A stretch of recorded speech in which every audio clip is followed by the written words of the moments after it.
So, I mean, first and obvious question is just how did you gain access to John? I mean, such an interesting character, amazing, film made about his life. How do you think?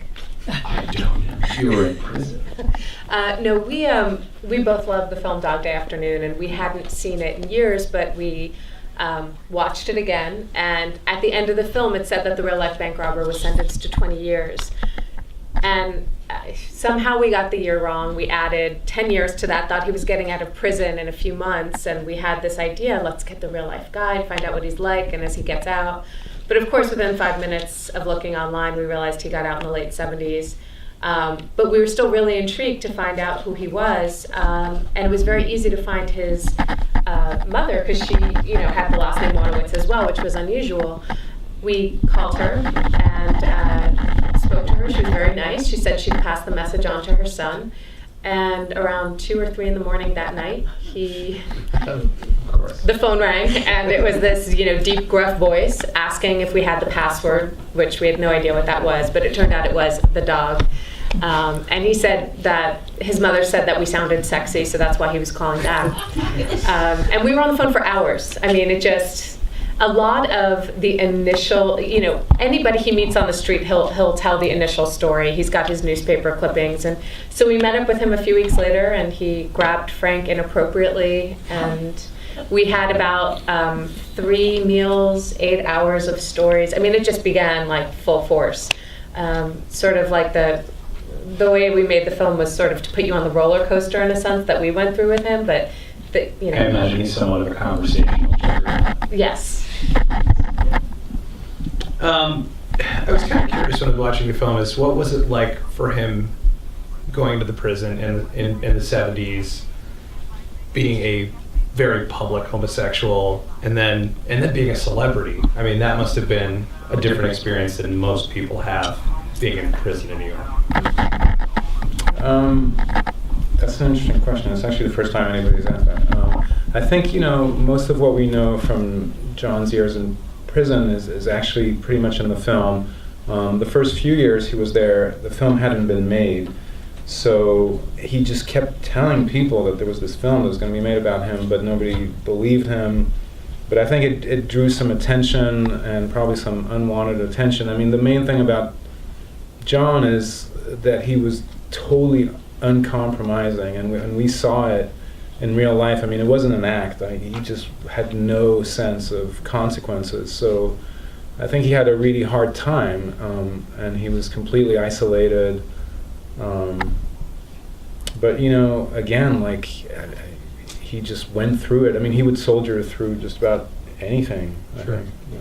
It was also intimated in Dog Day Afternoon a little bit that he might have worked a little bit with the FBI, and that's why his partner was killed and he wasn't. And he actually met the screenwriter for the first time. He didn't meet anyone that made Dog Day Afternoon until he met Frank Pearson in 2005 at the Virginia Film Festival, actually. And he said, I had a really hard time in prison because of that, because I look like a rat. And Frank Pearson said, I had no idea I did that to you. I'm so sorry. Not realizing that might have had an effect on the real life person. So that was an interesting thing that came out of the film being made. And we can open up to the audience as well. Eric?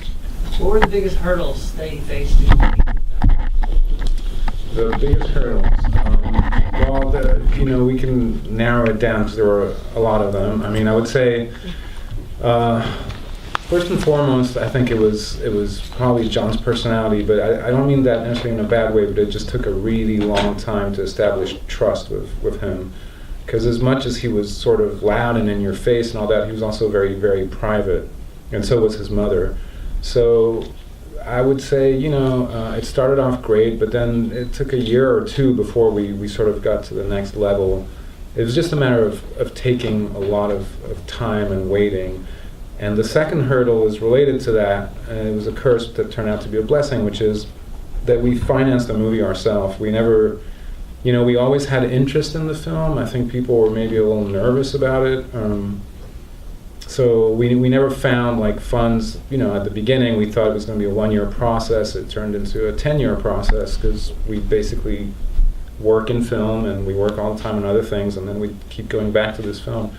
The blessing is that because it took so long, it's the best thing that could have happened in a way, because we got so much deeper and we got a much bigger arc to the story, and we had no idea of, obviously, that he was going to get sick and pass away and all that. So it was just all of it was very accidental. We thought we had no movie by the time he died. Yeah, I mean, that's the thing. We knew we couldn't go back to him again after he passed away, because that last year of his life went very quick. I mean, once he was evidently sick, it happened very fast. And so the thought that we didn't know if we got everything, because we didn't start editing until we were done filming him.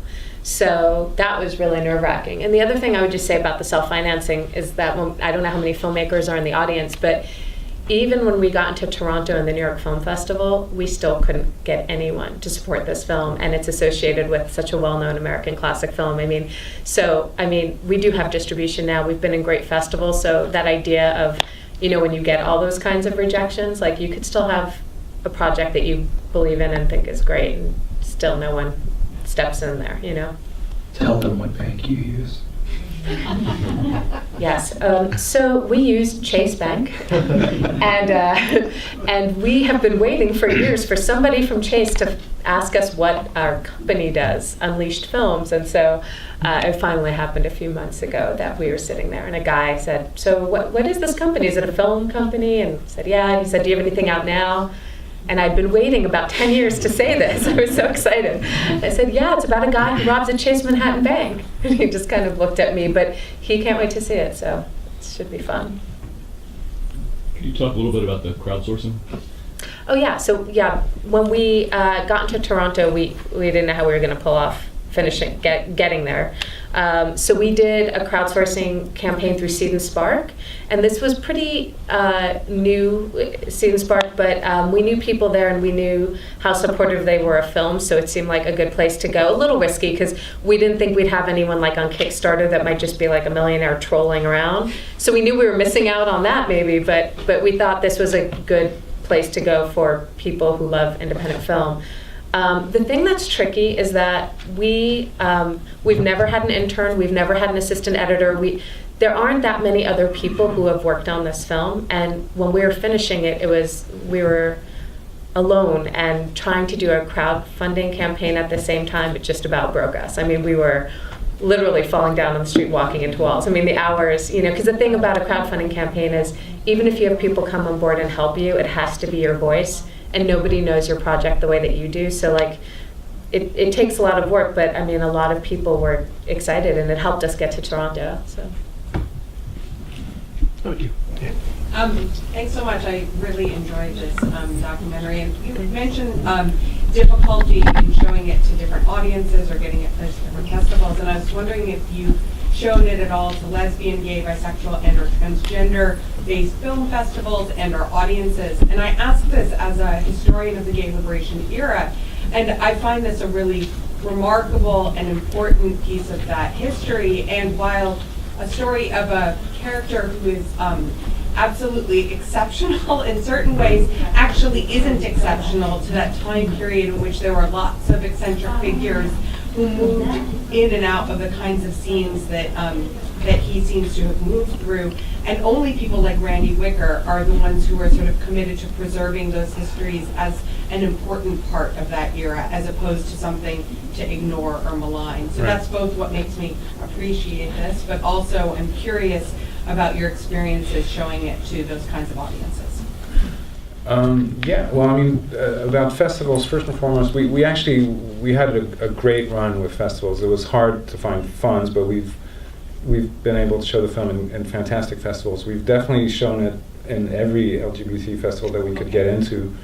And the ones we've been able to attend, actually, I mean, I'll be honest, like the Q&As are fantastic, because I think audiences at those festivals have perceived the film they get it much quicker, and we can go much deeper with it, because clearly John Wadowitz is not a poster boy for anything. I mean, he's a very difficult subject, and at the time, I think for the Gay Activist Alliance and all that, I mean, he was just somebody that you couldn't really be associated with too much, but with perspective, with time, I think what we wanted to do with this film is put this like crazy human story back in a real context also, and to be able to show these things that, you know, I mean, I had never seen half the footage that we found. I was blown away, you know, and we found it so interesting. But also to just be like, well, this isn't just like a love story or a bank robbery. I mean, John was actually not a very prominent activist. As you mentioned, he was just one of the people that were there, but he just had that psychological makeup, and his background and the kind of personality he had put him on the map accidentally, I would say. But for us, yes, the context was really rich and really interesting, and you know, we think, yeah, these things have to be preserved and these stories have to be told, even if it's a very flawed individual that leads you through it. Yeah.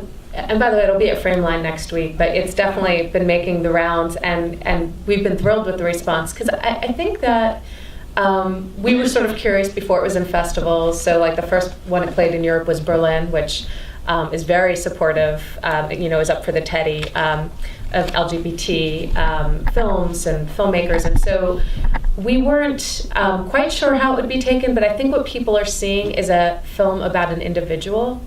And it's back when this happened, there were a lot of people at the GA that were saying he's a horrible representation, like he does not represent us.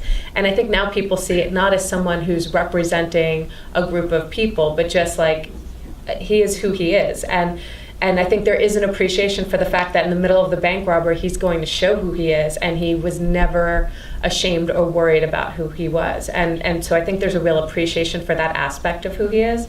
So it's just an individual story that somehow fits into the history, but not for a group. Couple questions. So, 2 kids, no mention ever made about them. I mean, can you give a little background on what's happening? And also, Sure. Is mom still around? So I'll just start with the first one. His mom passed away about 6 months after he did, and she wasn't in good health, but I think she held on until he passed away. His kids, so we met his daughter, we never met his son. He was estranged from both his son for years and years. His daughter did come back into his life toward the end there. She'd gotten back in touch, she needed some help with something, and we did meet her. She's very sweet, but it was very clear he had never been a part of their lives.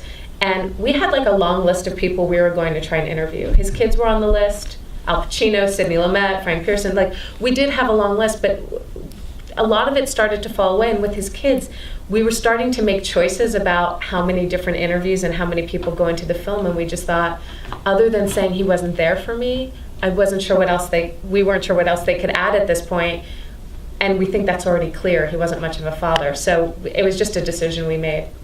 Thank you. Kind of more on the esoteric production side of things. How did Draft House Productions finally come into the picture? Like, how did they find out about you guys? And what's working for them like? I'm fascinated with their process. Well, we're not really working for them. I mean, they came in after the Toronto Film Festival, which was the first festival we did. You know, it's a big festival. There's a lot of buyers and distributors there. Everything happens really fast, and if you get an offer, you think quickly. And you know, Draft House, they struck us as, I mean, they're definitely film lovers, and they're extremely filmmaker friendly, should I say. I mean, they take on only so many projects. I think up till now they've been doing maybe like 1 release a month. And They actually didn't go see our film with the thought of trying to buy it. right. They went as film lovers wanting to see it. Yeah, they thought it was going to be sort of like an interesting film about a movie they loved, and then when they got in touch with us, they were like, they really thought, oh, this is about so much more. We love this film. I mean, it was all, they sold us on the fact that they loved it. And for us, I would say, you know, beyond just Draft House and our whole process, that's been like super important. Like, it just feels like if you put that much effort into a project and that much money and time, that whenever you need to find somebody to work with, really find somebody who actually likes the film. It sounds silly, but there's a lot of people that can help you and that may think, well, maybe this film's going to go somewhere, I'll work on it. But you have to find people who actually believe in it, because it's exponential. There's so many layers of people that get involved. So Draft House just seems like a great fit for us. I mean, I was impressed by the fact they had released a film called The Act of Killing, which is, you know, a somewhat controversial documentary that came out a year ago, but I thought it was just incredible. And since then, they've actually purchased like a lot of great documentaries for distribution. So we feel like, you know, it was a good fit. We didn't have a million offers also, you know, so we went with the people who cared. We have time for one more question. I really enjoyed the portrayal of the relationships that other people had with your subject, the loyalty of his mother and his wife, and kind of in spite of it all.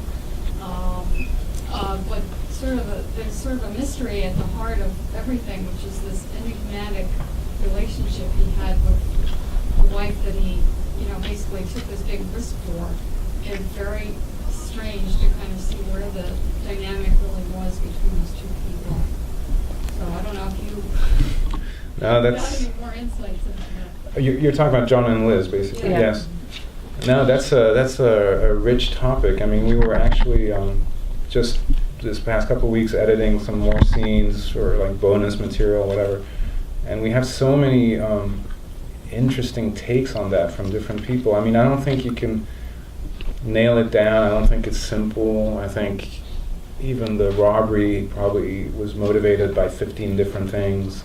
You know, it was a chaotic relationship. I mean, in the end, though, the simplest way we can address it is he did take whatever money he got and give it to Liz so that she could have surgery. And I think they were definitely in love, but it was also, you know, kind of like crazy love. I mean, it's very difficult to really know in the end. I don't know what. I mean, they're also two very big personalities, and they're both manipulators, and they both want the attention. And there's something there that I think it was always going to be tumultuous between them. And I think also Liz was going through something where there wasn't like a lot of support for what she was going through. And so, you know, you have one person who, I mean, John was really like that. Like, if you needed something and you were in his world, like, he would do it for you. He offered to rob a bank to pay for the financing of this movie. I mean, and he probably would have done it. I mean, that's who he is. If somebody's in the hospital and he knows they want to get out of there, he'll break you out. I mean, he tried to get us to help break. I mean, well, we did break his mother out. Yeah, we were with him when he broke out. I mean, this is the way that John was. So the two of them together, it was always going to be a bit of a fireworks situation. And I do think that there was real love. But I think also as the years went on and Liz started going in her direction and John was going in his, it sort of seemed like maybe Liz didn't want to keep up the facade because it was no longer that. But every time they were brought into a situation, she had to relive, I was this person. So I think it's just, you know, it changes over time as well, and that's part of actually what you see in the footage between the different TV shows they appear on together. But, you know, unfortunately we didn't get a chance to ever meet Liz and really delve into it, but I think that there was like a true relationship there. It just was more fiery and short-lived perhaps than others. And I think that's all the time we have for questions. Let's put our hands together one more time for that.